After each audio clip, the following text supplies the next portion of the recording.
Cześć, tu Basia z kanału Uniwersytety. Jest 4 nad ranem, za oknami ciemno, a my wyruszamy do Szwajcarii na Uniwersytet we Fryburgu.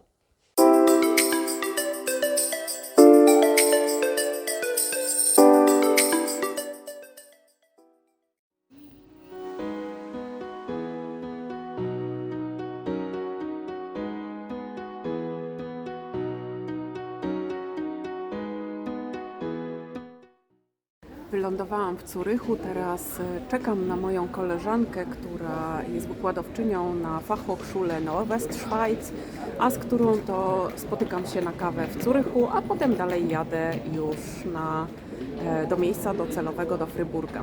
Also, hier hinter dem Kirchturm sieht man die Universität von Zürich und links davon das Gebäude auch mit einer Kuppel, aber weniger hoch, das ist die ETH, Eidgenössische Technische Hochschule.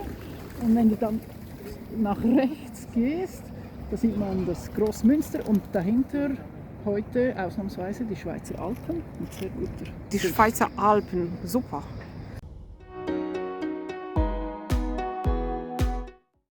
Jest godzina 21, ja siadam do pracy, muszę powtórzyć prezentację. Dzień był absurdalnie długi, wstałam o 3:30, a jutro prezentujemy wraz z całą grupą projektową korpus Langgenner.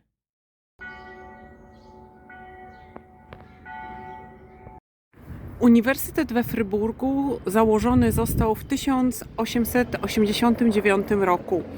Natomiast odnosi się między innymi do kolegium dominikańskiego, które istniało już tu w wieku XV.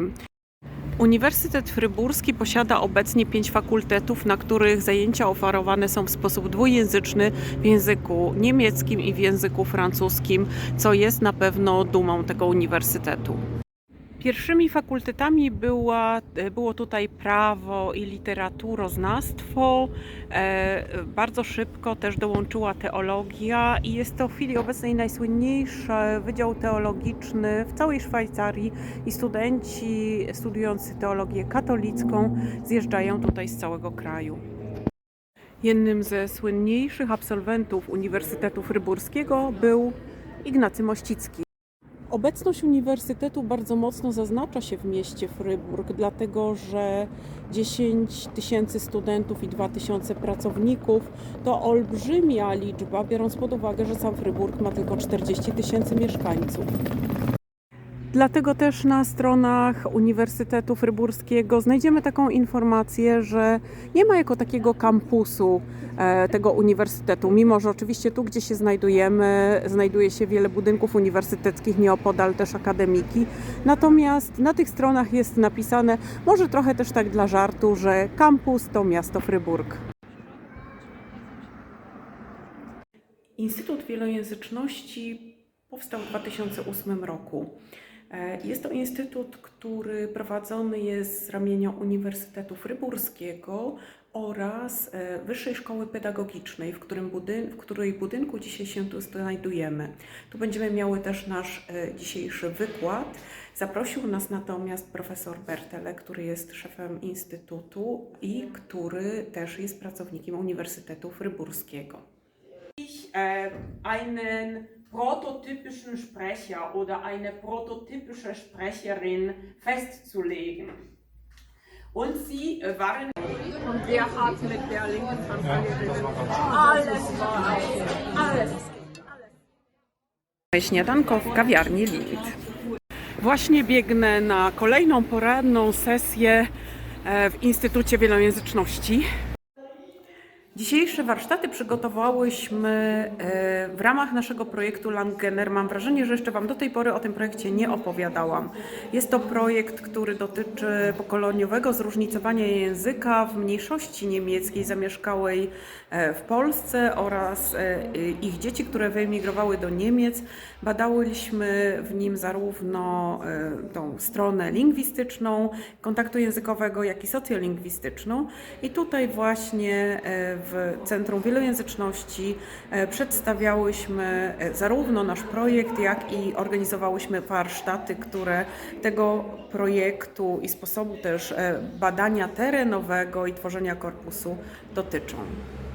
Von den Texten muss man irgendwie entziffern, in welcher Phase das passiert. W 1157 roku miasto Freiburg przystępuje do Konfederacji. Średniowieczny Fryburg jest w tamtym czasie większy od Zurychu i Berna razem wziętych, a dorównuje w wielkości i świetności Genewie czy Bazylei. Wielkość i świetność średniowiecznego miasta można spokojnie podziwiać z drugiej strony rzeki, gdzie zwarta tkanka miejska spada stromo w dół.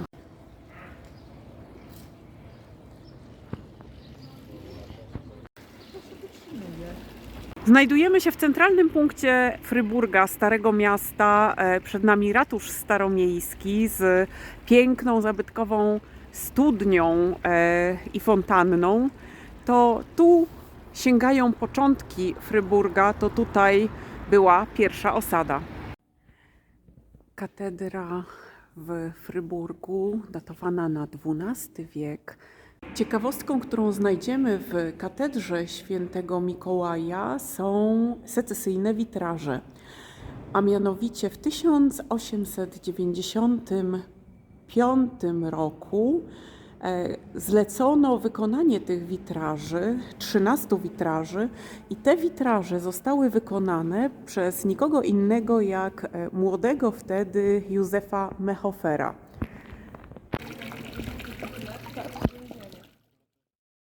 Jest 5:40, moje koleżanki jeszcze śpią, a ja wychodzę i zmierzam w kierunku dworca. Za oknami jeszcze zupełnie ciemno i nie ma ani jednej osoby, ale myślę, że jeszcze chwilę i zaraz zacznie świtać.